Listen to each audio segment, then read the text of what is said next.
I see the first question here down from Will Morgan, a director of the IPA. Can I ask about a reflection on irrational optimist and a rational optimist when it comes to central banking and growth? My proposition is that an irrational optimist thinks that the central banks and borrowing money is a cure to all ills, and the rational economist would say that growth will get us out of the debt if we can outgrow the central bankers. Could I get you, please, both to comment on that? You said it well, I think. Clearly there is irrational exuberance, as a certain central banker once put it, in financial markets. And I'm very interested in the way in which markets in assets show this propensity to bubbles. And bubbles, if you like, are well, they're not that irrational, are they? Because it's perfectly rational to boost prices on the way up, just you're trying to get out before it crashes. And there's a weird thing about human beings, that people are more optimistic about their own lives than about the planet. So people think they're going to earn more than they do. They think they're going to stay married longer than they do. Things like that, you know. So there's a disconnect between people's personal optimism and their sort of. But the word rational is more important in my title than the word optimist, if you see what I mean, because it's not. Wow, things can get better. It's look why they get better, and the reasons are not going away. Matt and Bjorn, it's been an absolute privilege to have you here at the arse end of the world. My question is in two parts.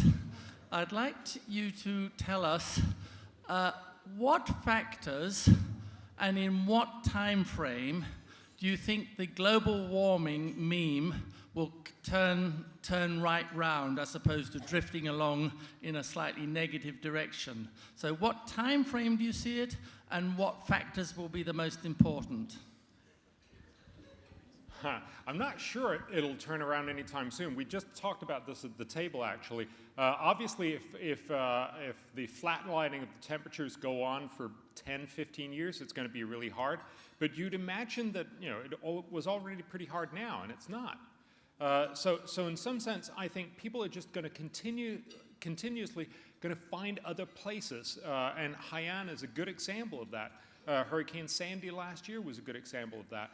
You find specific places, and then you say, "See, that's what happens." You just told me, and I've had this happen in Twitter too. You know, they point at you and they say, "Haiyan, see how callous you are," and you're like, "Really? If you want to help these people, do you really think cutting off carbon emissions was going to avoid Haiyan?" But you know, that's the fundamental underlying idea of this is not about the facts. It's much, much more about the feeling good. You know, I'm putting up the solar panel, I'm the good guy. And so in that sense, I think it'll actually last for quite a while. And my real concern is it'll only stop when we find something else to worry about. It's just possible that another 5 years of flatlining temperatures will make a real difference, I think. A couple of questions in the middle here.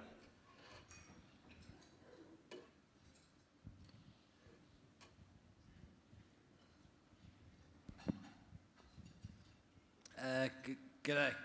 I'm a professor at university. I'm a climatologist. I'm a climate scientist. Can I ask you a very stupid question? Hey, a great big typhoon barreled into the Philippines. Sea level rise just goes on. Obviously, climate change is real. How do you counter the simplistic nonsense in the media? I mean, I think what Bjorn does is the way to do it. Data, data, data. I mean, people sometimes say to me, well, what would it take to change your mind? And I said, data. I did change my mind in the early 2000s. When I saw the hockey stick graph and the Vostok ice core graph, which showed temperature and CO2, I felt ashamed of my budding skepticism. And I said, whoa, that looks unprecedented, it looks rapid. And I then later discovered the hockey stick graph was based on the most desperately phony statistics and bad data. And so I'm prepared to change my mind if the data changes. And therefore I ask that other people do too. But, you know, as Bjorn says, it's no good throwing facts at people who are only interested in feelings. And I think the other thing is to recognize, yes, there is a problem with global warming, and yes, we do estimate that in the long run, you'll probably see slightly worse hurricanes, probably also slightly fewer, but we actually estimate that the total impact is going to go up. So it is a problem, but let's just get a sense of proportion into this. Right now, we're estimating hurricanes globally cost 0.04% of GDP. We estimate that by the end of the century, because we're richer, and hence we will be much better able to handle it, it will be down to about 0.01%. But because of global warming, it'll probably go up to 0.02%. Now, I've put out too many numbers, but the fundamental point here is to say, yes, global warming will be a problem, but just remember what's the proportion. It'll actually overall go down simply because the richness, the ability to tackle global warming and problems like hurricanes is going to increase much, much more than the increase in these hurricanes. And of course, if you want to help people in the Philippines or anywhere else, it's much, much more about making sure that they have the technology, they get the foresight, they get the information, they get the transportation away, that they get better housing, all those things that'll matter much, much more. Another question there?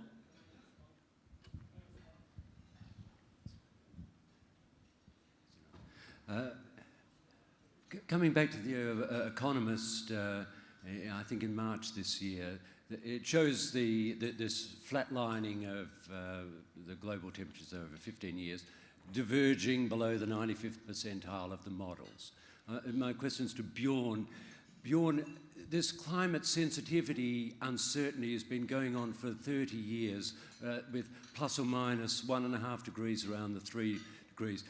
You seem reasonably optimistic about a degree of climate change, but is it still based on that 3 degrees, or are there reasonable grounds for even greater optimism, particularly reviewing climate sensitivity in the future? Thanks.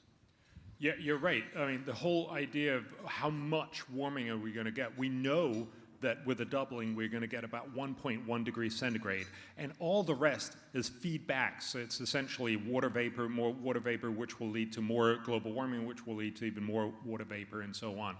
And the question is, we don't know exactly how much that is. The flatlining that we've seen makes it more likely that the climate sensitivity and then ultimately the temperature that we're going to see by the end of the century is going to be lower rather than higher. And certainly all of the models right now, virtually all of the models are running way too warm. I did one estimate from 1980, which is rather a generous time frame to look at it. And depending on which kind of temperature reference you use, they're running somewhere between 79 and 151% too high. So it's very clear that we're seeing too much warming in the models. And that could lead us to be more optimistic. I think, on the other hand, it's a little dangerous. I mean, I'm a political scientist, you're a biologist. You know, we probably shouldn't be doing the work of climatologists. And I think, you know, the UN climate panel in the long run will actually sort itself out in that point, although I have some reservations about how they did the current report. So I think, yes, there is potentially the opportunity to be more optimistic in the future. You know, fundamentally, just let's recognize global warming is a net benefit now. It will be a problem in the long run future. There is some things we should do about it, but it doesn't mean we should do stupid things for it. You know, we shouldn't put solar panels up and shine arc lights on them. You know, we should do stuff that actually makes sense. And it turns out that that's mostly about innovation, as Matt rightly pointed out. It's about getting cheaper green energy in the future. I love some of the ideas. Sorry, just very briefly, you know, if you look, Craig Venter, you know, the guy who cracked the human genome in 2000, he's proposing to create an algae that produces oil. Wouldn't that be cool if we could grow our own oil fields out in the ocean? I mean, it doesn't work right now, but it's one of those many, many ideas, most of which are going to fail, but some of which are going to work. And that's how we're going to get out of this. Next question over here.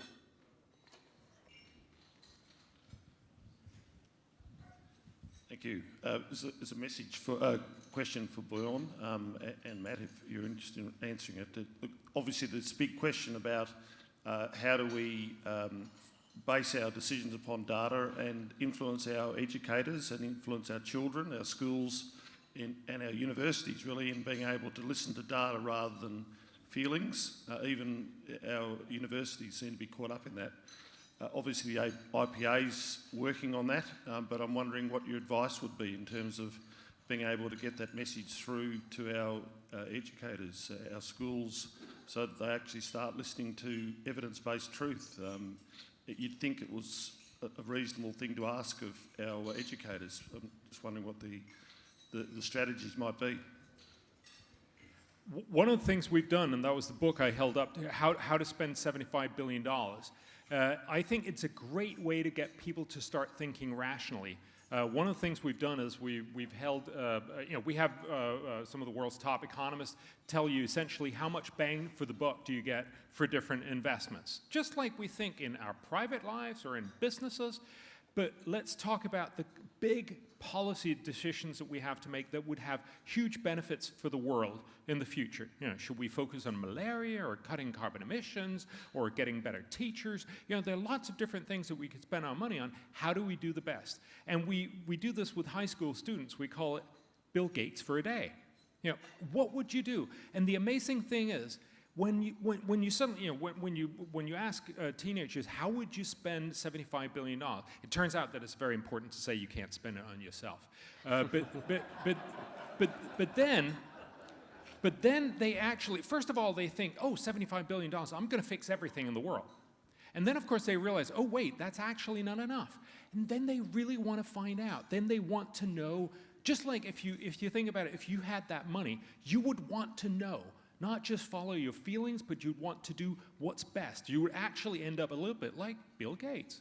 And so I think the beauty is to set up these kinds of ideas. I don't know if you saw, I had an op-ed in the Australian this weekend where I proposed maybe we should do an Australian prosperity consensus. Start talking about where do you get the biggest bang for your buck for Australian policies. Get all those different estimates. If you spend money on I don't know, national broadband, you get this much bang for your buck. If you spend it on education, you get this much bang for your buck. If you spend it on pension reform, you get this much bang for your buck. There's lots of different things that we can talk about. If you started talking to people about where do you want to spend your money, people get really rational. Yeah, just a small point on education. I mean, I'm deeply shocked as a parent by what my daughter is being taught in the Spanish classes about renewable energy.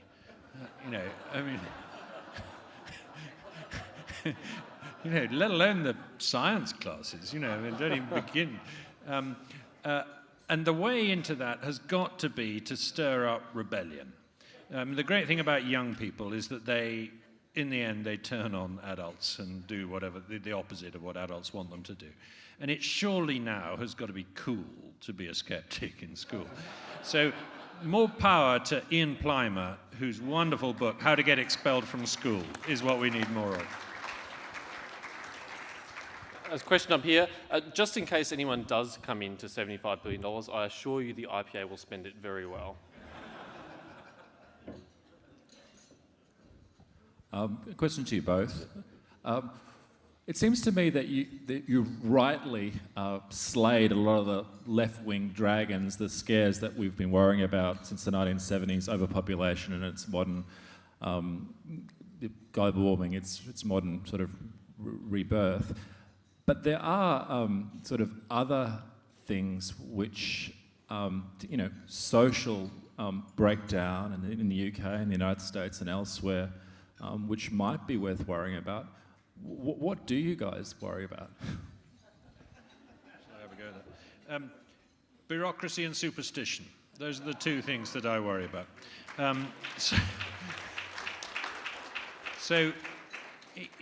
I think the most scary statistic that I've come across is that within all the world's major religions, the most fundamentalist people are having the most children. But luckily, kids don't do what their parents tell them to do, so that'll probably be all right. But there's a book called Shall the Religious Inherit the Earth about even in Judaism, even in certainly in Islam, and even in most Christian things, there's a tendency towards fundamentalism. And I do worry about that, because, I'm not against religion per se. I'm not religious myself, but I'm not against it. But I do think that in its fundamentalist forms, it does threaten to bring down this process of improvement. But even more than that, the furring up of the arteries of civilization by bureaucracy, which seems to be a natural process, because it's essentially a sort of colonization of the system by rent seekers, has gone quite a long way in Europe, and has cut our ability to take part in this great innovation experiment on a global scale to quite a significant extent. I don't think that's just a right-wing perspective, as it were. I think the left should be just as worried about that, because essentially what it is the middle class colonizing public budgets and taking it for themselves, and so the most needy don't get it. So I do think that those are the two factors that, as I say, brought down previous civilizations. The great hope is that it's quite hard to bring down a global civilization. It's not so difficult to bring down a regional one, I think.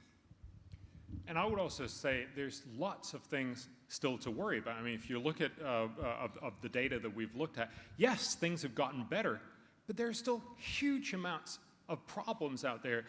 One thing is 3.2 billion people, that's almost half this world's population, don't have access to simple fuels.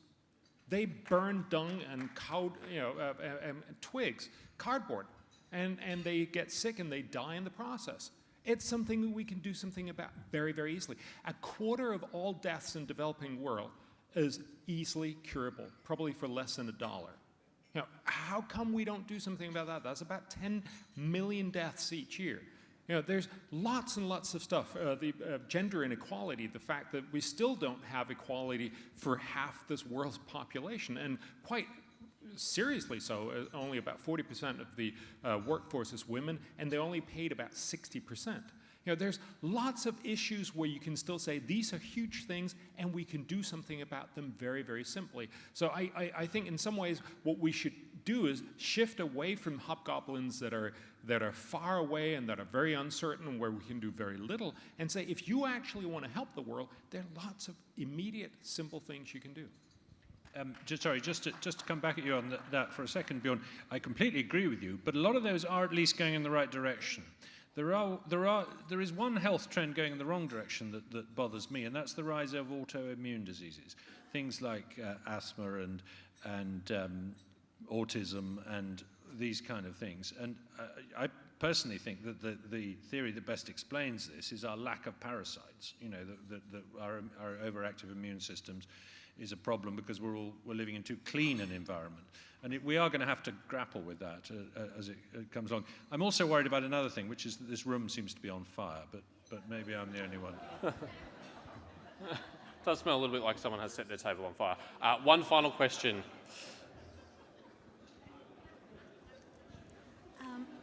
I would just like to ask, as a rational optimist, do you sometimes have pessimistic thoughts when you regard our confidence as human beings that we can predict into the future with confidence, even experts, when often we can't predict 1 year ahead?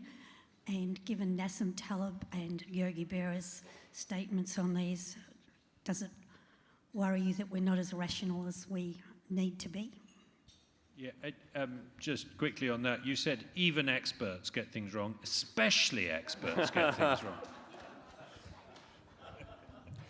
But yes, I think the fundamental point, and I think that's certainly the point that I'm making, but I think I'm also speaking for Matt, is in some ways we screw up a lot of things. But what we have to remember is we actually get even more things right.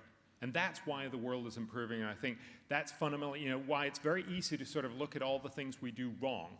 And by God, Germany does a lot of things wrong, and a lot of different nations do a lot of things wrong, but we still do a lot of things right. And that's actually why we're moving in the right direction, or as you can put it more simply, yes, we produce problems and we produce new problems for coming generations, but we solve more problems than we produce new ones, and that's why we're getting better.